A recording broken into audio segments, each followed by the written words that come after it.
lisensya, resibo, walang lusot ang may atraso. Grabe naman po si kuya, yung may-ari ng kotse. Binagsak niya po yung cellphone, ayun o. Cotton cam ang pagtatalo ng isang SUV driver at rider sa Bulacan. Nagpakilalang LTO officer ang SUV driver at hinuli raw nito ang rider na nasiraan sa gitna ng kalsada. Pero bukod sa panghuhuli, kinuhanan din daw ng cellphone ng rider at hindi pala kontento ang driver. Kung yung makikita mga kapuso, sa mga sandaling ito'y pinipisikal na ng lalaking nakastripe, yung sinasabing LTO officer. Yung cellphone ni kuya, binalibag niya.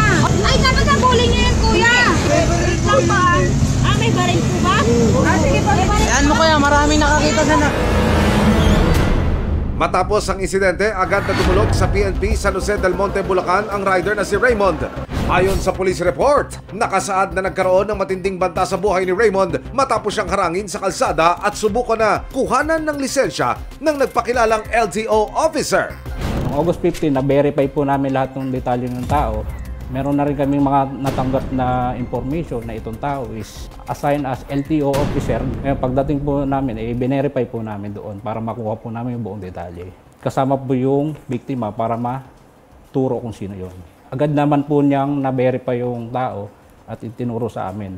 Ang lalaking nakaalitan ni Raymond kinilala ng mga pulis na si Gregorio Glean. Nakumpirma ng San Jose del Monte Police na isang administrative aide ng Land Transportation Office o LTO, San Jose del Monte, Bulacan si Gregorio. Nakalagay din sa police report na nakitaan ng baril sa tagiliran si Gregorio na nagdulot ng matinding takot kay Raymond. Kasi as a public officer kami, kumbaga, hindi nakasibilyang ka ma'am. Papakita mo yung baril, talagang matatakot. May threat din. Ang resibong hawak ni Raymond sa kanyang reklamo, ang viral video kung saan kitang-kita kung paanong pinipilit bawiin ni Raymond ang kinuhang susi at cellphone mula sa nagpakilalang LTO officer. Nagkaroon ng kasunduan sa pagitan ng delivery rider na si Raymond Sario at ng LTO patrol officer na si Gregorio Glean sa opisina ng LTO. Sinasabi sa kasunduan na babayaran ni Gregorio ng danyo si Raymond na nagkakahalaga ng 24,000 pesos. Kasama sa halagang ito ang pambayad sa cellphone na sinira at kinuha ni Gregorio. Wala pong namagitan sa amin. Wala naman po kami magagawa kasi email po niyang biktima rin po yun. Kaya nga po nung nagsabi na pinaakyat po namin sa aming hepe. Doon po na sinabi ng aming hepe kung gusto mo ba yung ganyang usapan nyo na yan, yung kasunduan nyo na yan. Na umagri naman po ata yung biktima. Kapalit ng halagang ibinigay kay Raymond ang kasunduang wala na siyang legal na reklamo na isasampa laban kay Gregorio at ang pagpapabura ng video ng pangyayari online. Matapos ang kasunduan, si Raymond hindi pa rin daw masaya sa nangyari. Sabi ko, kulang pa to sa halaga sa cellphone ko. Tapos nung araw na hindi po ako nakabiyahe dahil sa wala na akong cellphone. Tapos po yung trauma po na ginawa niya po sa akin. Yung mga ilang araw po, bumabalik po ako dun sa LTO para mapakiusapan ko po siya na kunin ko po mahingi ko po yung cellphone. Sabi niya po, kung gusto mo talaga kunin to, bilhin mo lang sa akin ng 20,000. Parang pinapatubos niya po sa akin. Naku po, Mamang LTO officer, totoo ba ito? Sa tulong ng resibo, September 5, 2023, tuluyan ang nagsampa ng administrative complaint si Raymond laban kay Gregorio sa LTO main office.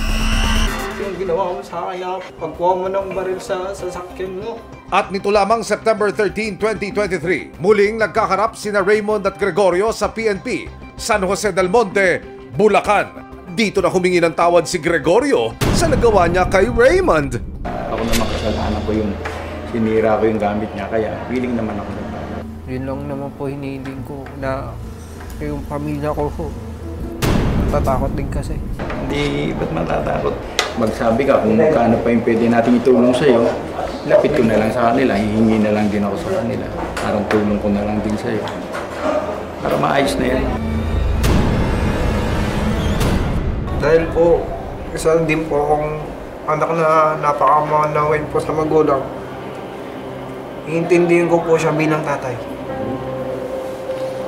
Kasi, tutusin lang, may mga anak din siya na umaasa sa kanya. Alam ko naman po yung mangyayari sa susunod dito kung ilalabang ko to. Baka sa kanya lahat ako. Nagkaayos man ang dalawang panig pero hindi pa rin daw makalulusot sa kaso si Gregorio.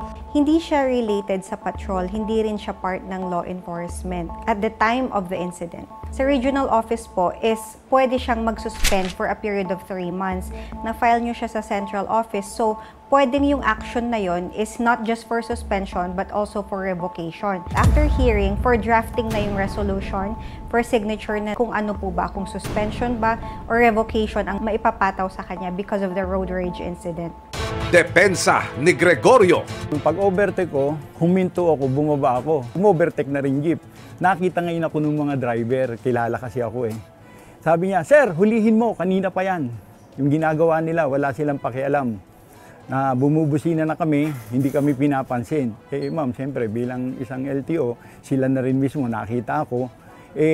Nilapitan ko. Paglapit ko sa kanila, sabi ko, bakit ganyan ang ginagawa nyo? Sir, nasira. Dapat hindi ganyan. Nagkukos kayo ng traffic.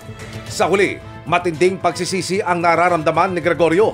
Ngayon, humingi rin po ako ng, sabi ko, pasensya ka na kasi ikaw kasi. Pero kung binigay mo lang yung ORCR mo, tsaka yung lisensya mo, itatago ko lang. Kunwari, pinakita ko lang sa mga tao, dun sa mga driver na pag akala nila tinikitan kita, pero ibabalik ko rin, sabi ko. Inamin ni Gregorio na kinuha niya ang cellphone pero sira na daw ito.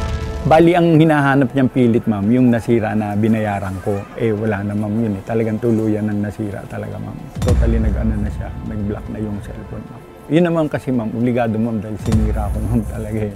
Dahil nga dun sa na ako. Pero sir, kahit sira siya, hindi niyo pa rin po siya binigay? Kasi di ba cellphone niya pa rin yun, sir? Ma'am, kung ka ba, parang binayaran ko na kasi po, ma'am.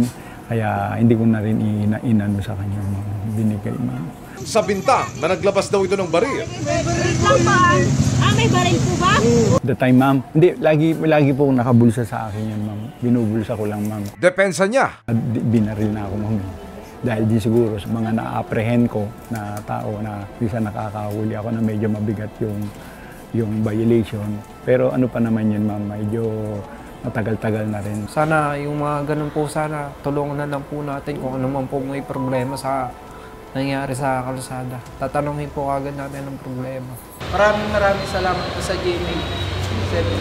Tsaka po sa resibo po. Grabe naman po si kuya, yung may-ari ng kotse. Binagsak niya po yung cellphone, ayun o. Walang sino man ang may karapatang manakit at mang-abuso ng kapwa, lalo na kung ikay may posisyon na dapat pinagkakatiwalaan at magbibigay proteksyon sa publiko. May ebidensya, resibo, walang lusot ang may